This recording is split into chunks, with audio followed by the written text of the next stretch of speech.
Alors dans cet exercice, on nous demande, à l'aide du tableau périodique, indique la composition en protons et en électrons de l'atome de plomb, puis celle de l'atome d'or. Pour répondre à cette question, on doit utiliser le tableau périodique. Nous devons donc trouver dans le tableau périodique où se trouve le plomb et l'or pour indiquer de quoi il est constitué. Alors, le tableau périodique, le voici. Quand on cherche bien, on voit ici l'or, le numéro atomique de 79. Cela veut dire que pour l'atome d'or, il y a 79 protons dans le noyau et donc 79 électrons. Pour le plomb, c'est un tout petit peu plus loin. Donc nous avons 82 protons dans le noyau, puisque le numéro atomique ici est 82, et 82 électrons. On n'a pas plus d'informations que ça. Donc on va noter tout ça. D'après le tableau périodique, on voit que l'atome d'or possède 79 protons, puisque le numéro atomique est Z égale 79. On va noter ça. Il a donc 79 électrons. Pour l'atome de plomb, on a dit qu'il avait 82 protons, puisque son numéro atomique était Z égale 82, et donc on peut dire qu'il a 82 électrons. On note ça.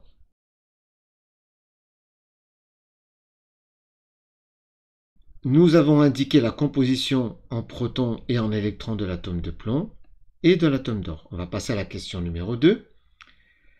Sachant que le plomb contient 122 neutrons et l'or 118 neutrons, que faudrait-il modifier de l'atome de plomb pour le transformer en or?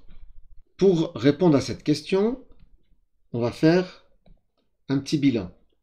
On a dit le plomb, qu'on va noter Pb, il a 79 protons et 122 neutrons. Alors je te rappelle que les neutrons, on les trouve également dans le noyau, mais il n'y a pas de lien direct entre le nombre d'électrons et le nombre de protons avec ça. Donc voilà, ça on est obligé de l'avoir comme information. Ensuite, pour l'or, on a 82 protons et 118 neutrons. La question est comment passe-t-on du plomb à l'or? On voit ici que si on veut obtenir le noyau d'or à partir du plomb, il va falloir transformer 79 protons en 82 protons. Autrement dit, gagner 3 protons. Donc on va le noter. Ici, il faut 3 protons. Ici, on a 22 neutrons pour le plomb et 118 neutrons pour l'or. Autrement dit, on doit en perdre cette fois-ci 4. On va le noter. Ainsi, si on veut passer de l'atome de plomb à l'atome d'or, il faudrait, puisque ici on doit gagner 3 protons, ici on doit en perdre 4 neutrons, l'idéal ce serait que ces 4 neutrons se transforment en 3 protons. Voilà ce qu'il faudrait pour faire passer l'atome de plomb à l'atome d'or. Transformer du plomb en atome d'or. On va noter ça.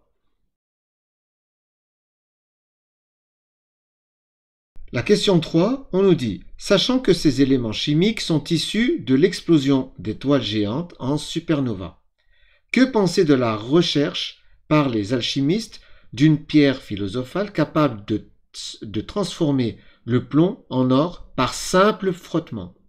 Autrement dit, un simple frottement serait capable de transformer ces 4 neutrons en ces 3 protons.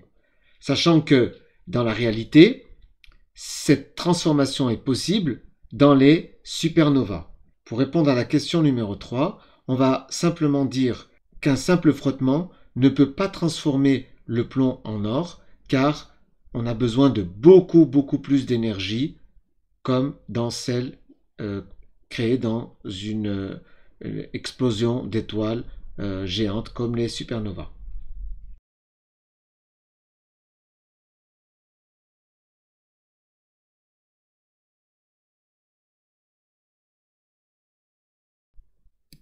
Voilà, j'espère que cette vidéo t'a plu. Pense à mettre un pouce vers le haut pour m'encourager à poursuivre, à t'abonner si ce n'est pas déjà fait et à activer la cloche pour être informé des nouvelles vidéos. Allez, bon courage!